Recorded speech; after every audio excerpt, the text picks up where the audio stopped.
Salut, et oui, Rebecca, toujours là avec vous pour notre défi lecture de la Bible de l'aurore au crépuscule. Franchement, c'est super que tu sois toujours là, continue, persévère, ne lâche rien. Merci Seigneur vraiment parce que tu nous permets de nous plonger dans ta parole chaque jour et merci parce que tu nous parles à nous, chacun personnellement. Aide-nous à comprendre le passage du jour au nom de Jésus. Amen. Alors, c'est parti, Exode. Oula. Exode 22, verset 6. Si un homme confie à la garde d'autrui de l'argent ou des objets de valeur et qu'il soit volé dans la maison de celui qui en avait accepté la garde, si le voleur est retrouvé, il restituera le double de ce qu'il a volé. S'il ne l'est pas, le maître de la maison comparaîtra devant Dieu pour savoir s'il ne s'est pas emparé du bien de son prochain.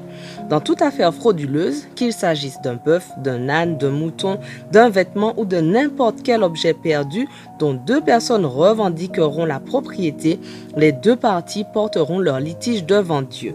Celui que Dieu déclarera coupable restituera le double de l'autre.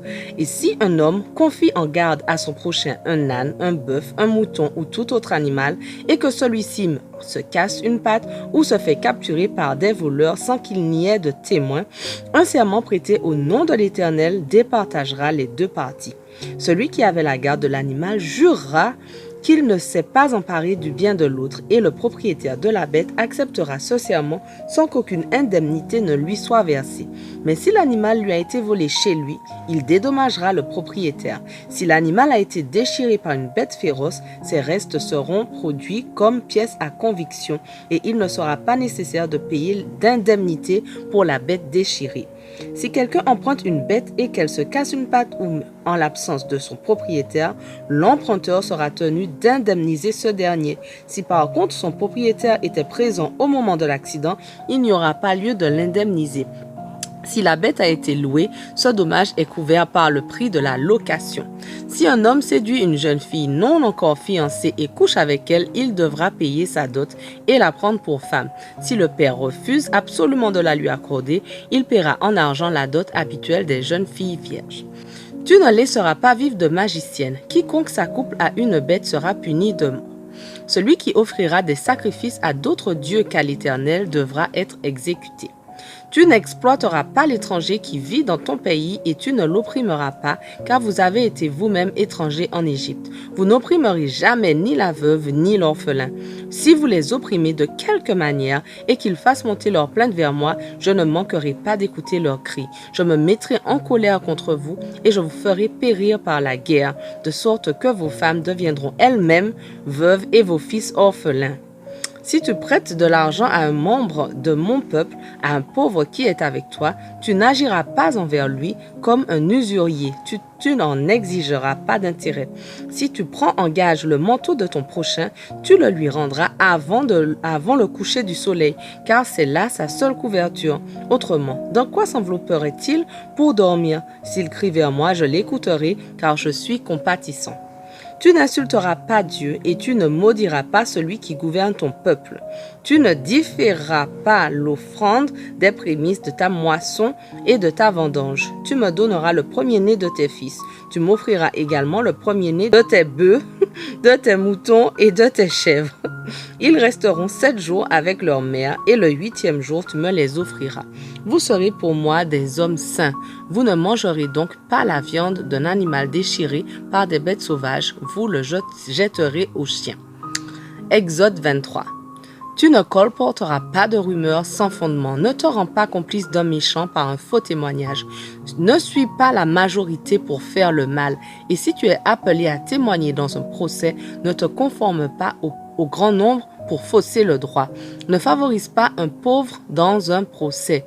Si tu rencontres le bœuf de ton ennemi ou son âne égaré, tu ne manqueras pas de les lui ramener.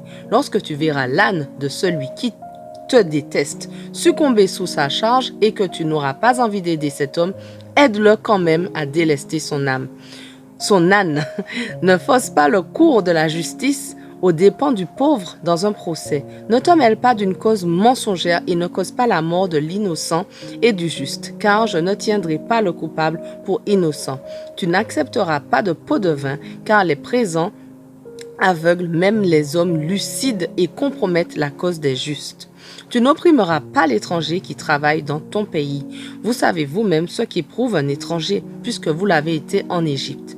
Pendant 6 années, tu ensemenceras ta terre et tu en récolteras les produits, mais la 7e année, tu la laisseras en jachère. Les pauvres de ton peuple mangeront ce qu'ils y trouveront, et ce qu'ils laisseront nourrira les bêtes sauvages. Tu feras de même pour tes vignes et tes oliviers. Pendant 6 jours, tu feras tout ton travail, mais le 7e jour, tu l'interrompras pour que ton bœuf et ton âne jouissent du repos et que le fils de ta servante et l'étranger puissent reprendre leur souffle. Vous veillerez à observer tout ce que je vous ai prescrit. Vous n'invoquerez jamais les dieux étrangers, qu'ils ne soient même pas nommés parmi vous.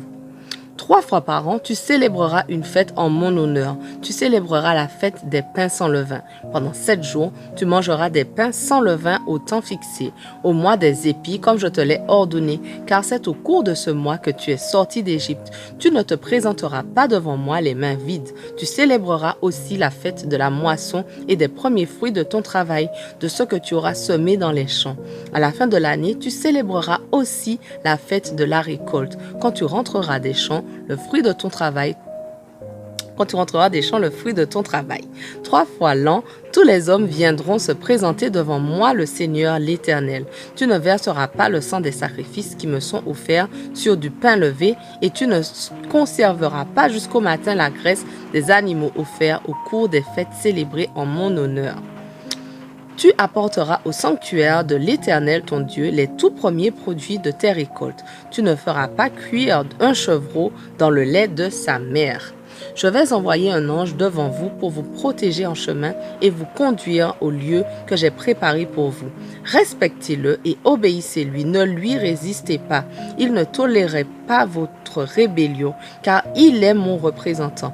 Mais si vous lui obéissez pleinement et si vous faites tout ce que je vous ai ordonné, je serai l'ennemi de vos ennemis et l'adversaire de vos adversaires, car mon ange marchera devant vous et vous fera entrer dans le pays des Amoréens, des Hittites, des Phérésiens, des Cananéens, des Éviens et des Yébousiens, et je les exterminerai. Vous n'adorerez pas leur Dieu, et vous ne leur rendrez pas de culte. Vous n'adopterez pas leurs pratiques religieuses. Au contraire, vous renverserez leurs statues et vous mettrez en pièces leurs stèles sacrées. Vous rendrez votre culte à l'Éternel votre Dieu. Alors je vous bénirai en vous donnant une nourriture excellente et de l'eau en abondance, et je vous préserverai des maladies. Il n'y aura pas dans votre pays de femmes qui avortent ou qui soient stériles. Je vous ferai parvenir à un âge avancé. Je sèmerai la panique devant vous. Je mettrai en déroute tous les peuples chez lesquels vous entrerez, et je ferai s'enfuir tous vos ennemis devant vous. J'enverrai devant vous les frelons pour chasser les Éviens, les Cananéens et les Hittites devant vous. Cependant, je ne les chasserai pas en une seule année, pour que les terres ne soient pas abandonnées et que les bêtes sauvages ne s'y multiplient pas à vos dépens. C'est petit à petit que je les déposséderai en votre faveur, au fur et à mesure que vous deviendrez assez nombreux pour occuper le pays. Je fixerai vos frontières et votre territoire s'étendra de la mer des roseaux à la Méditerranée et du désert du Sinaï à l'Euphrate. Et je livrerai les habitants de cette région en votre pouvoir et vous les chasserez devant vous. Vous ne contracterez pas d'alliance avec eux ni avec leurs dieux. Ils ne demeureront pas dans votre pays afin qu'ils ne vous incitent pas à pécher contre moi en vous faisant rendre un culte à leurs dieux, car vous seriez alors pris à leur piège. Exode 24. Dieu dit à Moïse: monte vers l'Éternel et prends avec toi Aaron, Nadab, Abihu et 70 des responsables d'Israël. Vous vous prosternerez de loin. Toi, Moïse, tu t'approcheras seul de moi. Les autres ne s'approcheront pas, et l'ensemble du peuple ne montera pas avec toi. Moïse alla rapporter au peuple toutes les paroles de l'Éternel et toutes ses lois. Et tout le peuple s'écria d'une seule voix: nous ferons tout ce que l'Éternel a dit. Voilà, notre passage du jour s'achève, mais on continue dès demain. On ne lâche rien. Allez, sois bénis.